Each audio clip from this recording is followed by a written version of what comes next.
नमस्कार शेतकरी बंधूंनो, आज आपण सोलापूर जिल्ह्यातील पंढरपूर तालुक्यातील खर्डे या गावामध्ये आहोत।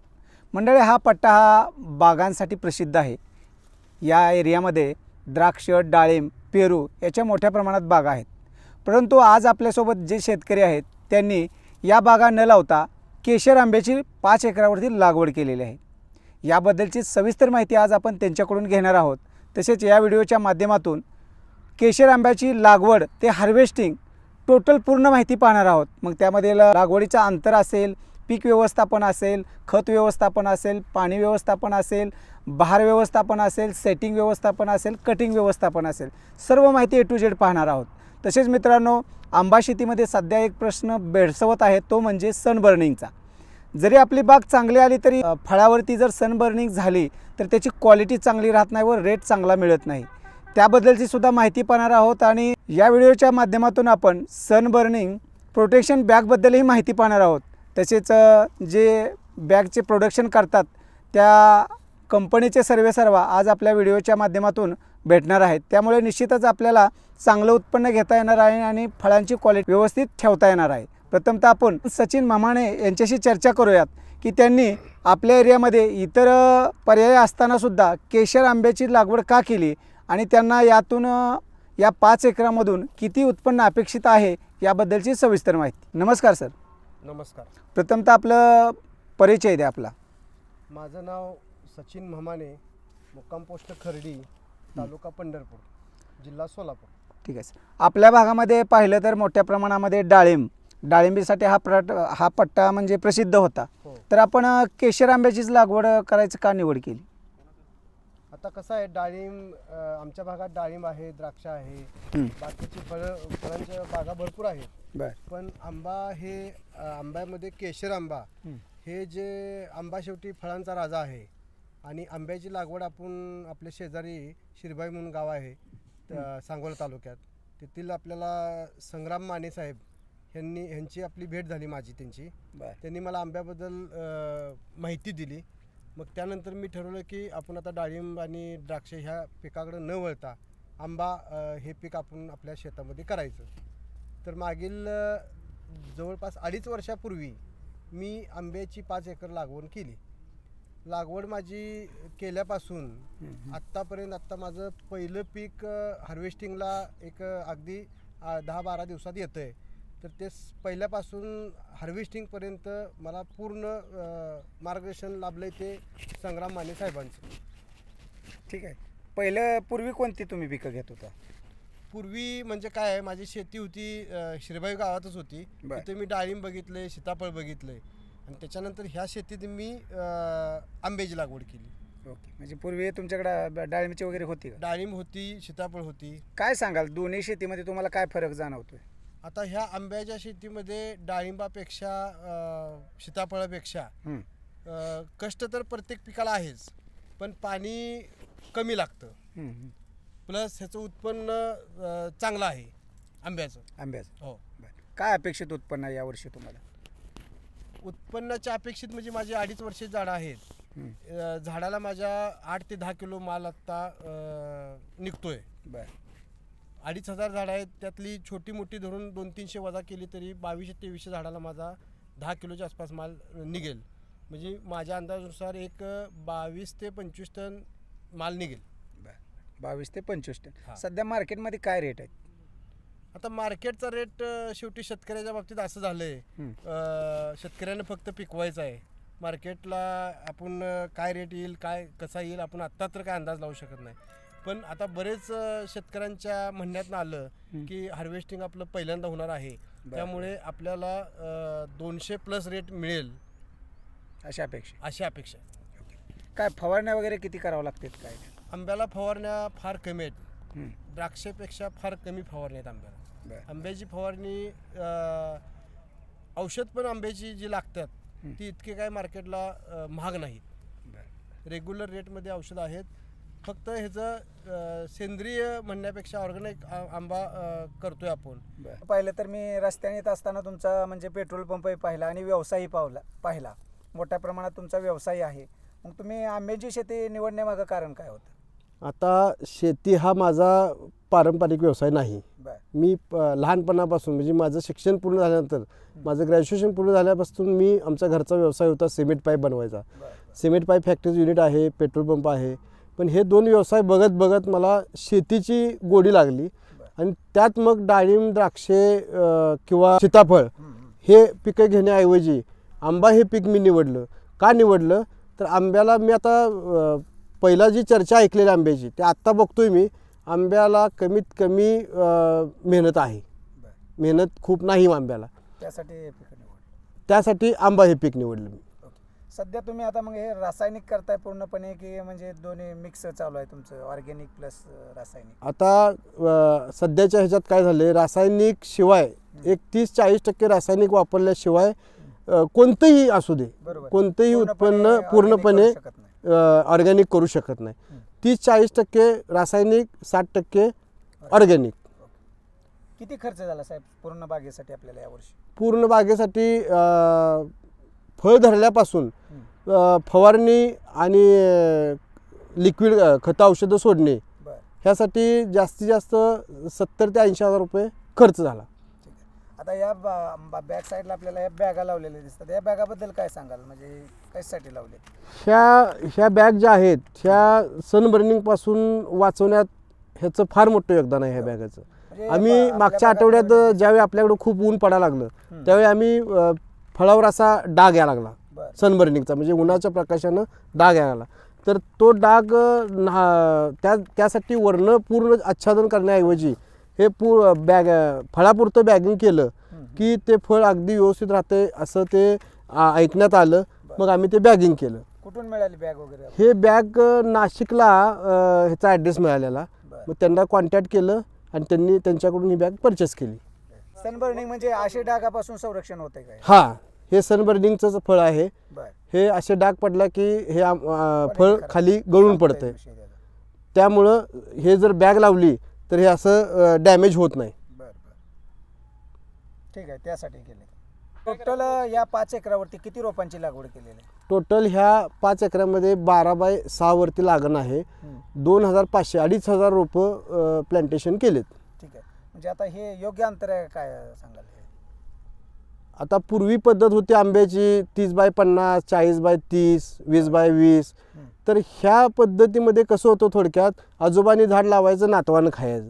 पण आज काय झालं, हे जवळ अंतर घेण्याचं कारण असं आहे की लवकरात लवकर ह्याला फळ येतं आणि हे पूर्ण हे हँडलिंग करायला सोपं जाते. त्यामुळे अंतर हे कमीत कमीच पाहिजे आंब्याच्या बागेसाठी. कारण हे जर उंच झाड असेल तर हे तुम्ही कसं लावू शकणार आहे? बरोबर, हे लावू शकणार नाही. फळ त्यातलं 50% फळ उन्हानं खराब होणार, सावलीला जे फळ येते ते तुम्हाला तुमच्याकडे येणार. बरोबर. ठीक आहे सर, आता या आंबा शेतीमध्ये तुम्ही गायडन्स वगैरे कोणाचा घेता किंवा मार्गदर्शक महत्त्वाचं आहे? कारण सध्या आपण महाराष्ट्रामध्ये पाहतोय की व्हिडिओ आले म्हणजे बरेचसे लोक याच्या लागवडी करतात आणि बरेचसे प्लॉट हे फेल जातात. मग ते अनेक कारणं असू शकते, त्यावर वेगवेगळे रोग असतील किंवा सेटिंग व्यवस्थित होत नसेल, कटिंग व्यवस्थित होत नसेल, असे अनेक कारणं असतात. मग तुम्ही मार्गदर्शक महत्त्वाचं आहे का या म्हणजे शेतीमध्ये? 100% मार्गदर्शक महत्त्वाचे आहेत.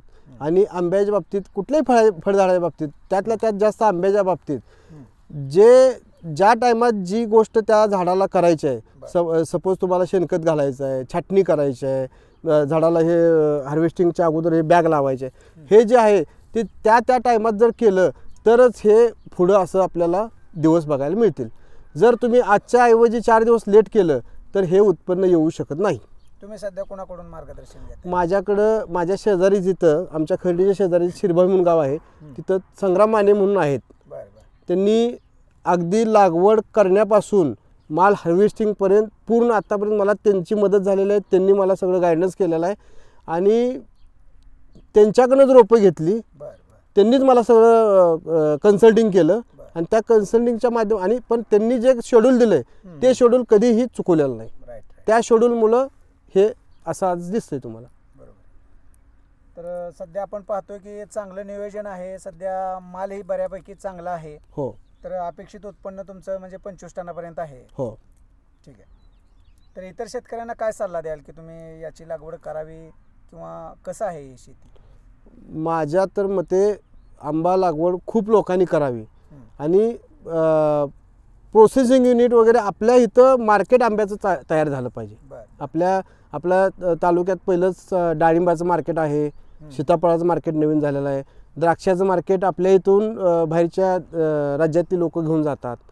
तर हे आंब्याचं मार्केट आपल्या इथं डाळिंबासारखं चालू झालं पाहिजे, तर शेतकऱ्यांचा फायदा आहे. ठीक आहे सर, सध्या जर आपण पाहिलं तर तुमची बाग सर्वांपेक्षा लवकर आलेली आहे. हो, त्यामुळे जी बाग लवकर येते त्याला रेट सुद्धा मार्केटमध्ये चांगला मिळतो. मग साधारणतः तुम्हाला किती रेट मिळेल असं वाटतं, किंवा लोकांकडून किंवा मार्केटचा अंदाज, तसेच टोटल उत्पन्न किती मिळेल वाटतं? आता टोटल उत्पन्नाच्या बाबतीत बोलला तर एक तर माझं लोकेशन जे आहे ते सांगोला पंढरपूर रोडला हायवेपासून हायवे लगत आहे. बरोबर. तर आत्तापर्यंत माल पहिला प्रथम सेटिंग माझ्या बागेत झाला. आमच्या बागात बरेच आमच्या परिसरात बराच आंबा क्षेत्र आहे. तर पहिलं सेटिंग झालं, मोहर चांगला पहिला निघाला, सेटिंग पहिलं चांगलं झालं.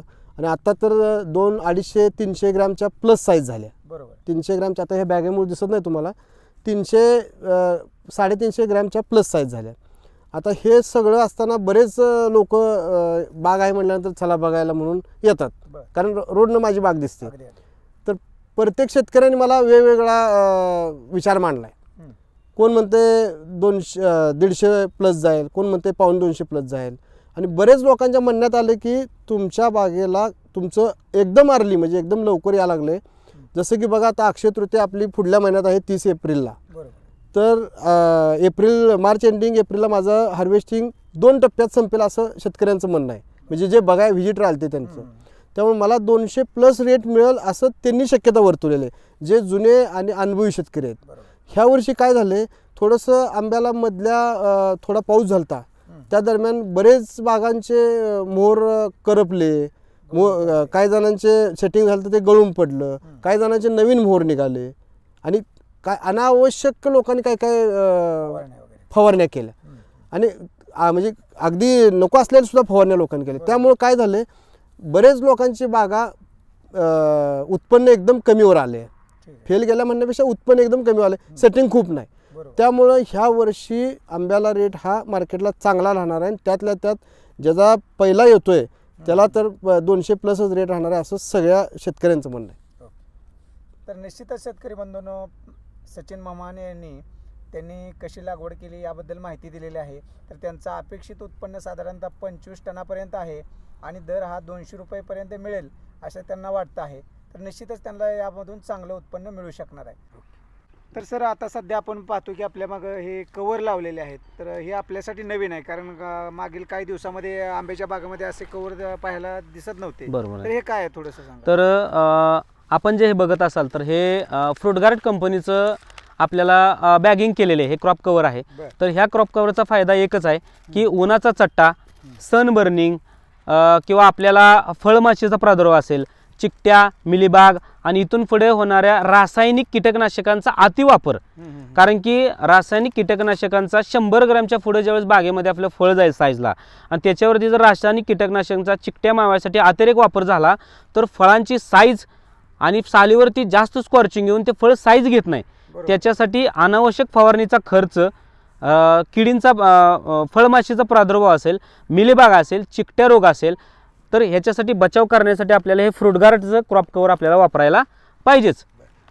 त्याच्यापेक्षा महत्त्वाचं म्हणजे जर का त्या फवारण्या फळावर गेल्या तर मानवाच्या आरोग्याला सुद्धा ते धोकादायक आहेत. त्यामुळे तोही आपल्या मानवासाठी खूप महत्त्वाचा विषय आहे. तर ह्या बागेमध्ये 2 ते 4 दिवस फक्त आपल्याला क्रॉप कवर लावायला लेट झालं. तर मित्रांनो, तुम्ही बघत असाल की या ठिकाणी अशा प्रकारचा सनबर्न होऊन हे फळ अख्खच्या अख्खं झाडाचं नष्ट झालेलं आहे. आतापर्यंत केलेलं कष्ट वाया जात असेल, त्याच्यामुळे आम्ही हे फ्रूटगार्डचं क्रॉप कवर लावायला आम्ही या ठिकाणी नियोजन केलेलं आहे. तर मित्रांनो, आज आपल्यासोबत विजय गेते आहेत, जे की नाशिकहून आलेले आहेत. तर त्यांनी ही सनबर्निंग संरक्षण बॅग बनवलेली आहे, आणि हे आंब्यासाठी आपल्या भागामध्ये नवीनच आहे, कारण आतापर्यंत आपण तसेच आंब्याचे पीक घेत होतो.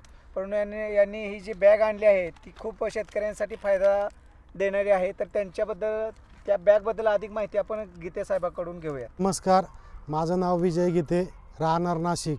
आम्ही KR रिनोव्हेशन नावाने फूड प्रोटेक्शन कंपनी चालू केलेली आहे. त्याच्यामध्ये आम्ही 4-5 फळांसाठी बॅग बनवतो. जसं की आपला आंबा झाला, डाळिंब झाला, पेरू झाला, त्यासाठी प्रत्येक फळाला सनबर्निंग, फळमाशी मिलीबग, बुरशी ह्यासारख्या कीटकनाशकांचा खूप प्रमाणात प्रादुर्भाव असतो. तर आपण प्रत्येक फळ असं जसं की आज आपण ज्या आंबा बागेत आलेलो आहे सचिन साहेबांच्या, त्या आंब्या बागेमध्ये पण सनबर्निंगचं प्रमाण सुरू झालं होतं. तर त्यासाठी सचिन साहेबांनी माने साहेबांच्या मार्गदर्शनासाठी मला कॉन्टॅक्ट केला. मी त्यांना प्रोटेक्शन बॅग पाठवल्या आणि आज आपण त्यांच्या बागेमध्ये प्रोटेक्शन बॅग लावलेलं आहे. तर त्या प्रोटेक्शन बॅगचा फायदा असा आहे की सनबर्निंग, फळमाशी, त्यानंतर फळाला एकसारखा कलर येतो. त्यानंतर ज्यावेळेस फळ तुमचं हार्वेस्टिंग होतं तर ते ऑर्गॅनिकमध्ये 100% त्याचे रिसिड्यू फ्री रिझल्ट मिळतात, जे की आता आपल्या भारतातून आंबा एक्सपोर्ट होतो आहे. तर बॅगिंग केल्यामुळंच आपल्या भारतातून आंबा एक्सपोर्ट होतो आहे. हे असे प्रोटेक्शन बॅगचे फायदे. आपण जसं की बघितलं की आपण जी प्रोटेक्शन बॅग वापरतो आहे ती आंब्याला जी लावतो, तो आंबा आपला जसं द्राक्षाला आपण खूप प्रकार फवारण्या घेतो, बाकीच्या फळांवरती पण फवारण्या घेतो. जसं आपण आंब्याला जर ही बॅग जर लावली तर ह्या बॅगेमुळे जे आपण सेटिंग लिंबू साईजचं झाल्यानंतर जी बॅगिंग लावतो, बॅगिंगनंतर ज्या फांद्यांसाठी म्हणा किंवा पानांसाठी ज्या कीटकनाशकांची जी फवारणी होते तर ती फवारणी पेपरच्या मधनं आंब्यापर्यंत पोचत नाही. त्यामुळं आंबा हा आपला 99% 100% आपला ऑर्गॅनिक पद्धतीने तयार झालेला असतो. त्यामुळं आंबा खाल्ल्यामुळं आपल्याला कुठलेही आजार होत नाही, असं आपण शास्त्रज्ञांनी पण आता स्पष्टच केलेलं आहे की जेणेकरून आपला आंबा एक्सपोर्ट होतो आहे. तर मंडळी आता आपण भेटूया त्यांना जे मार्गदर्शन करतात ते संग्राम माने, ज्यांच्याकडे चांगला 10 ते 15 वर्षाचा अनुभव आहे आणि मोठ्या प्रमाणात त्यांच्याकडं मार्गदर्शनासाठी बागा आहेत. त्यांच्याकडून पूर्ण माहिती घेऊयात आपण, म्हणजे लागवडीपासून ती हार्वेस्टिंगपर्यंत. नमस्कार साहेब. नमस्कार. आपला परिचय. मी संग्राम माने, गाव शिरबावी, तालुका सांगोला, जिल्हा सोलापूर.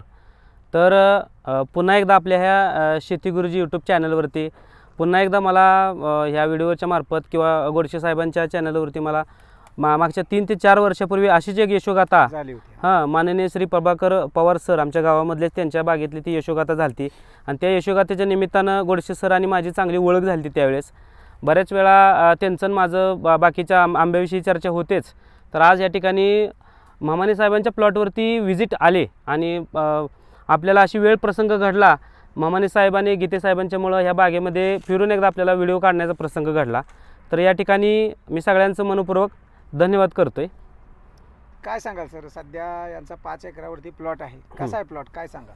तर 5 एकरावरती साधारणतः 2.5 ते 2.5 वर्षापूर्वी ज्यावेळेस आपण या आंब्याची लागवड केली त्यावेळेस लागवड करताना रोपांची उंची असेल, त्याची कटिंग असेल किंवा कटिंग केल्यानंतर त्याची विरळणे असेल, नंतर त्याचे फवारणीचं शेड्यूल असेल, तर ते सर्वच्या सर्व आज मामाने साहेबांनी माझ्यावरती जबाबदारी देऊन मी व माझी टीम या ठिकाणी अहोरात्र झटून ह्या बागेला 2-2.25 वर्षामध्ये आंब्याच्या बागेचं उत्पादन लवकरात लवकर कसं येईल या पटीनं मामाने साहेबांचा विश्वास जिंकण्यासाठी माझी टीम, मी आणि मामाने साहेब स्वतः या शेतीमध्ये अहोरात्र झटल्यामुळं आज आपल्याला मार्च महिन्याच्या आज 1 ते 2 तारखेच्या दरम्यान तुम्हाला आज 250 ते 300 प्लस आंबा तुम्हाला ह्या बागेमध्ये बघायला मिळतोय. तर सरासरी झाडांचं 10 किलोपासून ते 12-15 किलोपर्यंत पर झाड आपल्याला या ठिकाणी आपल्याला ॲव्हरेज बसलं यावर्षी. आणि 2.5 वर्षामध्ये तुम्हाला ह्या झाडावरती एवढं सुंदर असं उत्पादन जर घ्यायचं असेल तर त्याच्यासाठी सगळ्यात महत्त्वाचं शेतकऱ्यांचं, मालकाचं श्रेय आणि वेळेत केलेली त्यांची शेतीमध्ये केलेली त्यांची जी काय मेहनत असेल ती सर्व मेहनत सगळ्यात महत्त्वाची आहे. तरी सुद्धा तुमचं मार्गदर्शन त्यांना मोलाचं ठरते, त्यामुळेच एवढं म्हणजे मार्गदर्शन तर वेळच्या वेळेला येऊन बागेला व्हिजिट करून मार्गदर्शन करणं आणि ते करून घेणं हे पण सगळ्यात महत्त्वाचं आहे. पण शेतकऱ्यांना पण त्या ठिकाणी अहोरात्र झटून त्यांना त्यांची बागेची आवड पाहिजे. म्हणतात की जिथं आवड तिथं सवड. त्या ठिकाणी हे आज जे काही तुम्हाला बागेचं स्वरूप बघायला मिळत असेल ते सर्व मामाने साहेबांच्या कष्टाचं फळ आहे. ठीक आहे साहेब, आता आपण पाहतोय की अलीकडच्या काळामध्ये मोठ्या प्रमाणात याची लागवड व्हायला लागली, तर काय वाटतंय म्हणजे या लागवडी वाढल्यामुळे कदाचित दर वगैरे कमी होईल किंवा असं काय होऊ शकेल? हा प्रश्न तुम्ही 3-4 वर्षापूर्वी पण मला विचारला होता. कारण की त्यावेळेस आपण 50 ते 60 रुपये या दराप्रमाणे आंबा विकत होतो. आज मार्केट सरासरी 100 रुपयेपासून 150 रुपयेपर्यंत आणि सुरुवातीला 170 ते 180 रुपये हा लोकल मालाचा दर्जा आहे. आणि एक्सपोर्ट माल म्हणलं तर 200-250 रुपये किलोच्या पुढेच जात आहे. म्हणजे दरवर्षी आंब्याच्या बागा वाढत चालल्यात आणि दरवर्षी एक्सपोर्ट वाढत चाललं आपल्या भारत देशातला आपल्या महाराष्ट्रातला आंबा हा फॉरेन कंट्रीला चाललेला आहे. त्याच्यामुळं ह्याची किपिंग क्वालिटी चांगली आहे आणि उत्तम दर्जाची जर फळं तुम्ही बागेमध्ये पिकवली तर चांगल्या प्रकारचा दर हा तुम्हाला कायम टिकून राहणार आहे. आणि एखाद्या भागामध्ये एखाद्या तालुक्यामध्ये जर आंब्याच्या झाडांची संख्या जर लागवडीची जास्त वाढली तर त्या ठिकाणी व्यापाऱ्यांचं जास्त एकोपा होणार आहे. त्या ठिकाणी मोठ्या प्रमाणामध्ये आंब्याचं हब होणार आहे. त्यामुळे जास्त प्रमाणामध्ये आंब्याची लागवड होईल आणि दर ढासळेल हे बिलकुल कधीच होणार नाही. म्हणजे एक्सपोर्ट वाढल्यामुळं दर हे वाढतच राहणार. दर हे कंपल्सरी वाढत चाललेलं आहे. आणि वेगवेगळं शेतीमध्ये काय होतं आहे की पारंपरिक पद्धतीने शेती न करता आपण येणाऱ्या काळाला जसं जसं आपण अपडेट होत जाईल तसे आंब्याची शेती जेवढी सुधरत जाईल तसं तसं आपल्याला त्याला चांगल्या प्रकारचा दर मिळेल. तर आता आपण स्टेप बाय स्टेप जाऊया सर. म्हणजे जर काय एखाद्या शेतकऱ्याला लागवड करायची असेल तर त्याचा म्हणजे जमीन कशी असावी काय सांगा. सगळ्यात महत्त्वाचा प्रश्न आहे हा. जमिनीचा प्रकार हलकी मुरमाड आणि माळरान जमीन आंब्याच्या लागवडीसाठी एकदम बेस्ट राहते.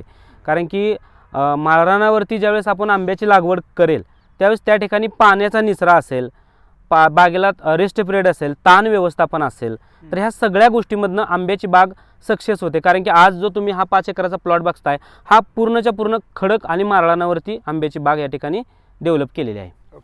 लागवड करत असताना प्रथमतः म्हणजे कशा पद्धतीने करायची. पूर्वी खड्डे वगैरे पाडून करायचे. मग पूर्व मशागत काय असावी किंवा लागवड पद्धत कशी असावी. लागवडीला सुरुवातीला तुमची जमीन बघून, तुमची जमीन जर एकदम खट्ट मारळा नसेल तर त्या ठिकाणी तुम्ही JCBच्या सहाय्याने खड्डा काढून त्या ठिकाणी व्यवस्थितरित्या 2x2चा 3x3चा खड्डा काढून म्हणजे तुमची जशी लागवड आहे.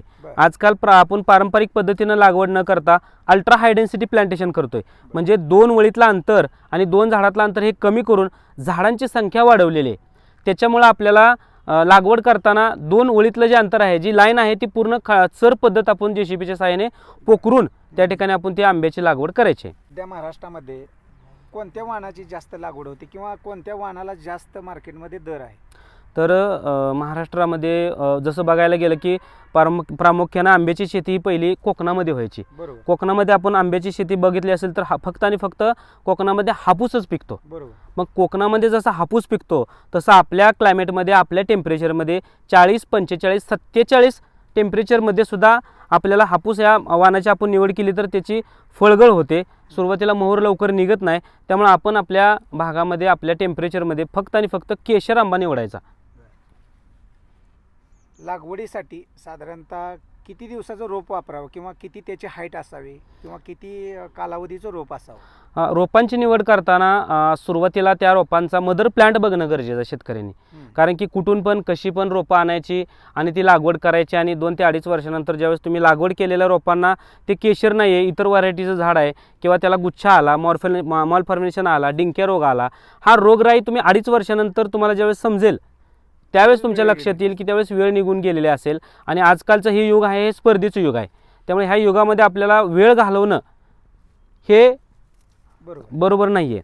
तर प्रामुख्यानं रोपांची लागवड करताना तुम्हाला 2-2.5 फुटापासून ते साधारणतः 3-4 फुटापर्यंत रोपांची निवड करणं गरजेचं आहे.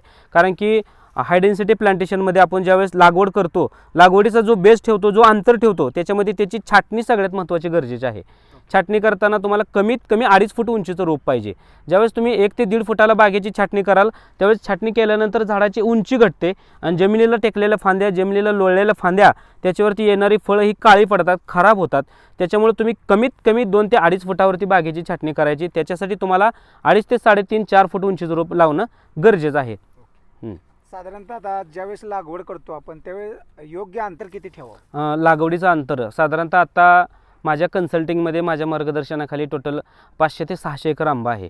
तर त्या प्रत्येक बागेचा वेगवेगळा अभ्यास आज माझ्यापाशी, जसा शेतकऱ्यांचं एक लिमिट असते ते त्याच्या स्वतःच्या शेतीपुरतं, मित्राच्या शेतीपुरतं त्याचं मर्यादित असते, तसं मला कुठल्याही मला आंब्याच्या बागेमध्ये फिरायला मला मर्यादा नाही आहे. मी अख्खा ऑल महाराष्ट्रभर आंब्याच्या बागा फिरतो. त्याच्यामुळं मला एक चांगला अभ्यास आला की 2 वळीतला आणि 2 झाडातलं अंतर हे कमीत कमी 2 वळीतलं अंतर हे 12 ते 14 फूट पाहिजे आणि 2 झाडातलं अंतर हे 5 ते 6 फूट पाहिजे. 3 फूट 4 फूट एकदम लागवडी चुकीच्या आहेत. तर तुमच्याकडे रोपंही विक्रीला आहेत का. हो, मग मार्गदर्शनामुळे शेतकऱ्यांच्या बांधावरती जाण्यामुळे आज शेतकऱ्यांची मोठ्या प्रमाणामध्ये फसवणूक झालेली दिसते. मग त्याच शेतकऱ्यांच्या विश्वासासाठी किंवा त्यांनी मला रेफरन्स केल्यामुळं माझी पण छोटीशी दरवर्षी 50,000 ते 60,000 रोपं तयार करायची रोपवाटिका आहे आणि प्रामुख्यानं स्वतः बनवलेली रोपं रोपांपासून लागवडीसाठी माझ्याकडे मार्गदर्शनासाठी माझ्याकडे 40 लोकांची टीम आहे। ती टीम दररोज आंब्याची छाटणी असेल, त्याला खत औषध असतील, त्याला फवारणी असतील किंवा आंबा बॅगिंग करणं असेल किंवा त्याला हार्वेस्टिंग करणं असेल, याच्यासाठी माझी 40 लोकांची टीम अहोरात्र शेतकऱ्यांच्या माझ्या कन्सल्टिंगच्या प्लॉटसाठी झटत आहेत। सर हेही सांगा मला, लागवड कोणत्या महिन्यामध्ये करावी, कारण लागवडीचं योग्य टायमिंग कोणता आहे ते समजणे गरजेचं। प्रामुख्यानं लागवड करताना आपण त्या लागवडीमध्ये त्या रोपांची निवड कुठली केलेली आहे। साधारणतः तुम्ही रोप जर एका किलोच्या बॅगमधलं जर छोटं रोप लावत असाल तर ते फक्त पावसाळ्यामध्ये लावा। जर त्याची बॅग ही 5 किलोच्या वरती असेल, बॅग मोठी असेल, पिशवी मोठी असेल, तर तुम्ही वर्षभर पाणी उपलब्ध असेल तुमचं ठिबकद्वारे तर तुम्ही लागवड वर्षभर कधीही करू शकता। आंब्याची लागवड वर्षभर चालते। ठीक आहे। ज्यावेळेस आपण प्लांटेशन करतो त्यावेळेस पहिला डोस कोणता असावा? लागवड करताना प्रामुख्यानं माझ्या हिशोबानं लागवड करताना आपल्याला कुठल्याही प्रकारचं फर्टिगेशन करायचं नाही, कुठल्याही प्रकारचं खतं द्यायची नाहीत। लागवड केल्यानंतर रोपं चिटकण्यासाठी जो काय आपण पाण्याचा अतिवापर करतो पहिल्या आठवड्याभरामध्ये, त्यावेळेस ते दिलेलं खत ते पाण्याच्या जास्त अतिवापरामुळे ते लिच आउट होऊन जातं।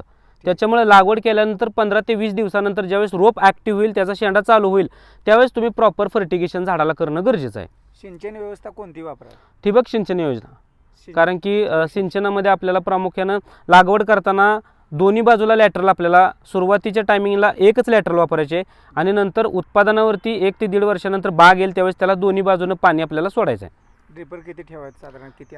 सुरुवातीला लागवड करताना 1 डिपर, नंतर 3 ते 4 महिन्यांनी दुसरा डिपर आणि 1 ते 1.5 वर्षांनी दोन्ही बाजूला 4 डिपर आपल्याला झाडाला करणं गरजेचं आहे। आंबा शेतीसाठी पाणी कमी लागतं म्हणतात, मग पाण्याचं व्यवस्थापन कसं असतं? साधारणतः किती दिवसांनी द्यावं? लागवडी वेळेस किती दिवसांनी द्यावं आणि ज्यावेळेस फळ असतं त्यावेळेस किती द्यावं? साधारणतः आंब्याचा मोहर नोव्हेंबर डिसेंबरमध्ये निघल्यापासून ते जानेवारी फेब्रुवारीपर्यंत त्याचा मोहराचा कालावधी संपून सेटिंगच्या अवस्थेमध्ये जाताना ज्यावेळेस सुरुवातीला मोहर असतो त्यावेळेस आठवड्यातून 1 दिवस पाणी 2-2, 3-3 तास आपल्याला द्यायचं आहे आणि नंतर ज्यावेळेस सेटिंग होईल सुपारीचं, हरभऱ्याचं किंवा तुमचं बदामाच्या आकाराचं फळ ज्यावेळेस होईल त्यावेळेस तुम्ही आठवड्यातून 2 दिवस हे 4-4 तास पाणी फक्त द्यायचं आहे। रेग्युलर आंब्याला पाणी लागत नाही आणि जर जास्त रेग्युलर पाणी तुम्ही देत गेला, माझ्याकडे भरपूर पाणी आहे, माझ्याकडे शेततळ आहे, विहीर आहे, नदी आहे, तर आंब्याच्या बागेत सेटिंग गळती होते, पालवी निघते आणि सगळा आंबा गळून जातो तुमचा। फळगळलेल्या सगळ्यात मोठं कारण आहे पाणी व्यवस्थापनाचं। आतापर्यंत सगळ्याच लोकांच्या बागेमध्ये आंब्याची प्रचंड फळगळ चालू आहे, पण इथे बघा तुम्ही झाडांचं वय बघा, फळांची संख्या बघा, फक्त आणि फक्त आंबा गळती टिकते तुमच्या पाणी व्यवस्थापनावर। आंबा शेतीमध्ये दुसरा सर्वात महत्त्वाचा मुद्दा मध्ये छाटणी व्यवस्थापन। तर छाटणी कधी कधी करावी, किती दिवसाच्या अंतरावर करावी किंवा हार्वेस्टिंग झाल्यानंतर कधी करावी, काय त्याचं नियोजन राहतं? तर सुरुवातीला लागवड केल्यापासून प्रत्येक जमिनीचा, मातीचा आणि शेतकऱ्याचा सांभाळण्याचा जो फरक आहे त्याच्यावरती छाटणीचा बेस ठरतो। कोणी म्हणेल 30 दिवसांनी करा, कोणी म्हणेल 40 दिवसांनी करा, कोणी म्हणेल एवढ्याच दिवसांनी करा। तर शेतकऱ्याने लागवड केल्यानंतर आपल्या झाडांची ग्रोथ कशी होते, मुळी कधी ॲक्टिव्ह होते, पालवी कधी निघते, त्या हिशोबानं त्या झाडांचा 2.5 फुटावरती आपल्याला कट घ्यायचा आहे। कट घेताना 46 डिग्री सेल्सिअस आपल्याला ह्याच्यावरती कट घ्यायचा आहे, जेणेकरून कट घेतल्यानंतर त्याचा जो तिरका काप आहे त्याच्यामधून उद्या पाऊस आलं, वातावरण बिघडलं किंवा पहाटेचं जे दवबिंदू असतं त्या कटवरती थांबू नये, मग त्या ठिकाणी थांबलं तर ते फंगस होऊन झाड वरून जळत जातं। त्यामुळं छाटणी करताना आपल्याला 2.5 फुटावरती करायचे। नंतर दर 2 महिन्याला जसं जसं झाडांचा विकास होईल तसं तसं आपल्याला छाटणी करून झाडाला गोलाई आकार द्यायचा आहे आणि आपल्याला छाटणी हा 2 वर्षापर्यंत ठेवायचे उत्पादन घेईपर्यंत। तिथून पुढे फक्त आणि फक्त झाडाची विरळणी करायची। ठीक आहे। हे ताण व्यवस्थापन हे खूप महत्त्वाचं असतं, त्याच्याबद्दल काय सांग? मग प्रॉपर आपल्याला 75% आंबा व्यवस्थापन हे ताणावरती, पाण्यावरती आणि आपल्या अचूक मार्गदर्शनावरती अटळ आहे। कारण की आंब्याला जर अति पाण्याचा उपयोग झाला किंवा ताणच बसला नाही तर झाडांची शाखीय वाढ ही कंटिन्यू होत जाते, त्यामुळे उत्पादनावरती आपल्याला 100% नुकसान होतं। आता यासाठी खत व्यवस्थापन हे तितकंच महत्त्वाचं आहे। मग त्यासाठी चांगलं उत्पन्न येण्यासाठी कोणकोणते खते द्यावेत? सेंद्रियमध्ये कोणती द्यावेत, रासायनिकमध्ये कोणती द्यावेत? सेंद्रियमध्ये आपल्याला प्रामुख्यानं मी तर त्या लिंबोळी पेंडीच्या पूर्णतः विरोधात आहे। कारण की पारंपरिक पद्धतीने ज्यावेळेस जुन्या काळामध्ये मागच्या 20 वर्षापूर्वी 50 वर्षापूर्वी आपण कडुलिंबाचा पाला त्या खड्ड्यामध्ये टाकणं असेल, लिंबोळी पेंड त्या खड्ड्यामध्ये टाकणं असेल, कारण की त्यावेळेस पाठीमागच्या लोकांना किंवा त्यावेळेस लोकांना पर्यायी मार्ग नव्हता की लागवड केल्यानंतर त्या झाडाला खोड आलेल, हुमणी लागेल, वाळवी लागेल, भिरूड लागेल, त्याच्यासाठी तो कडू काहीतरी असावं म्हणून शेतकऱ्यांनी ते निंबोळी पेंड त्या ठिकाणी टाकलेली होती. मग आता आजकाल तुम्ही जर बघायला गेला तर प्रत्येकाच्या बांधावरती लिंबाचं झाड आहे. त्या लिंबाच्या झाडाला 80% भिरूड लागलेला असतोय, 40% त्याची पानं कुरतडलेली असतात किड्याने मुंग्याने. जे झाड स्वतः वाचवू शकत नाही स्वतःला, तर ते दुसऱ्याला काय वाचवणार आहे. त्यामुळे आपल्याला लिंबोळी पेंड बिलकुल शेतामध्ये आपल्याला टाळावी. आणि सगळ्यात महत्त्वाचा, ऑर्गॅनिकमध्ये मार्केटमध्ये भरपूर अशी खतं आहेत, त्याच्यामध्ये मिक्स मायक्रोन्यूट्रन आहे, NPK आहे, त्याच्यामध्ये मिक्स कोंबडी खतं आहेत, तंबाखू डस्ट असलेली काही खतं आहेत मार्केटमध्ये, जी आता आपल्याला कुठल्याही कंपनीचं जाहिरात करायची नाही आहे. तर त्या ठिकाणी अशी भरपूर खतं आमच्या तालुक्यामध्ये उपलब्ध आहेत की त्या आंब्यावरती आम्ही वापरून त्याचा प्रयोग करून मी डायरेक्ट शेतकऱ्यांच्या बांधावरती ते रिझल्ट आणण्यासाठी पोच करतो. आता आंबा पिकामध्ये कोणकोणते रोग आणि किडींचा प्रादुर्भाव दिसून येतो आणि त्याच्यावर कोणत्या फवारण्या घ्याव्या? आंब्यामध्ये प्रथमतः ज्यावेळेस आपण आपल्या बागेमध्ये मोहर निघेल त्यावेळेस आपल्या बागेमध्ये रेस्ट पिरियडमध्ये जर आपण त्याला व्यवस्थित फवारण्याची काळजी घेतली असेल, दर अमावस्या आणि पौर्णिमाला, म्हणजे मोहर निघल्यापासून अमावस्या पौर्णिमा विसरायचे. आता बऱ्याच ठिकाणी मी नवीन बागेमध्ये ज्यावेळेस व्हिजिट करेल त्यावेळेस ती लोक मला सांगतात अमावस्याला फवारणी मारली, पौर्णिमेला फवारणी मारली. तर अमावस्या हा पौर्णिमेचा जो संकल्प आहे ना, तो रेस्ट पिरियडमध्ये ज्यावेळेस लोकांना कंटिन्यू लोक विचारतात बाबा फवारणी कधी करायची, काय करायची, प्रत्येक वेळेस प्रत्येकाला वेगवेगळं शेड्यूल द्यायचं. त्यापेक्षा आम्ही सांगून टाकले लोकांना अमावस्या आणि पौर्णिमा, म्हणजे दर 15 दिवसाला म्हणायला गेलं तर ती लोक 15 दिवसाला सगळ्या गोष्टी प्रॉपर विसरून जातात. त्यामुळे अमावस्या आणि पौर्णिमा पकडलं की ते बरोबर त्याच्यावरती लक्ष केंद्रित करून ते फवारणी घेतात. तर सगळ्यात महत्त्वाचं कीटकांमध्ये रस शोषक किडी असेल, थ्रिप्स, मावा, मिलीबाग, पिढ्या ढेकून, किंवा आता नवीन आंब्यामध्ये एक रोग आला आहे, तो चिकट्या नावाचा रोग आहे. आता सगळ्याच लोकांचं मला प्रश्न येत नाहीत की बाबा बागेमध्ये चिकट्या भरपूर आला आहे. तर चिकट्या नावाचा तो रोग आता रोग नसून ती एक प्रकारच्या किडींची ती विष्ठा आहे. जास्त प्रमाणामध्ये पालवे असेल, मोहर असेल किंवा नवीन पानं कुरतडलेली त्या किड्याने ज्यावेळेस त्याची विष्ठा पानांवरती पडते ना, तर त्याचा तो चिकट साखरे असा द्रव त्या पानांवरती दिसतो. मग ते चिकटा घालवायचा कसा, तर त्याला वेगवेगळ्या पद्धतीनं रासायनिकच्या आणि ऑर्गॅनिकच्या मिक्स कॉम्बिनेशनच्या फवारण्या घेतल्यानंतर आपल्याला त्या किडींचा पहिल्यांदा नायनाट करायचा आहे. ज्यावेळेस त्या किडींचा नायनाट झाल्यानंतर तिसऱ्या दिवशी तुमच्या बागेतला चिकटपणा पूर्ण कमी होतो.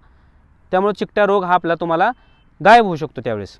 सर, सध्या बरेचसे शेतकरी असे आहेत की बिना मार्गदर्शकाची शेती करत आहेत, पण त्यांच्या बागासुद्धा फेल जातात. मग मार्गदर्शक किती महत्त्वाचा आहे किंवा त्याचा रोल कसा राहतो? आता सगळ्यात महत्त्वाचं मार्गदर्शक म्हणजे काय, तर मार्गदर्शक म्हणजे त्याच्यापाशी असलेल्या बागा, त्याचा रोजच्या कामाची प्रॅक्टिस असेल, त्याचा वेगवेगळ्या ठिकाणी शेतकऱ्यांपाशी गेलेला अनुभव असेल. काही शेतकरी मनानंच काही ना काही वेगवेगळ्या औषधाचा रिझल्ट घेतात. चांगले आणि वाईट अनुभव माझ्यापाशी आहेत. एक मार्गदर्शक म्हणजे चांगल्या आणि वाईट अनुभवाचा साठा असलेला तो एक व्यक्ती असेल. कारण की शेतकऱ्याचं एक लिमिट असते, तो 1 एकर 2 एकर 5 एकर 10 एकर मित्रमंडळी पै पाहुणा ह्याच्या बाहेर तो जाऊच शकत नाही. वेगळे प्रयोग काहीतरी करायचं गेलं तर तोपर्यंत त्याच्यासाठी वेळ निघून गेलेला असतोय. एखादी फवारणी मारायचं म्हणलं तर तो विचारपूर्वक मारतो की बाबा फवारणी मारल्यानंतर त्याचा आपल्या बागेला काही फायदा होतोय का इफेक्ट होतोय. सगळ्यात महत्त्वाचं विचार लोकांचा असं असतात की चांगल्यापेक्षा वाईट विचार माणूस लवकर करतो. त्याच्यामुळे शेतकरी रिस्क घ्यायला पहिल्यांदा पुढे येत नाही. माझ्याकडे टोटल असताना 500-700 एकर आंबा कन्सल्टिंगसाठी आहे. काही बागा माझ्याकडे प्रयोगासाठी राहतात, काही बागा सक्सेसफुल राहतात, काही बागा नवीन असतात, काही बागा जुन्या असतात. तर प्रत्येक बागेवरती वेगवेगळे प्रयोग करून मार्केटमध्ये अवेलेबल असलेल्या औषधावरती आपण प्रॅक्टिस करून शेतकऱ्याला फक्त आणि फक्त रिझल्ट काढून द्यायचं. मार्गदर्शक म्हणजे खत औषध दुकानदार विक्रेत्यांचा शत्रू.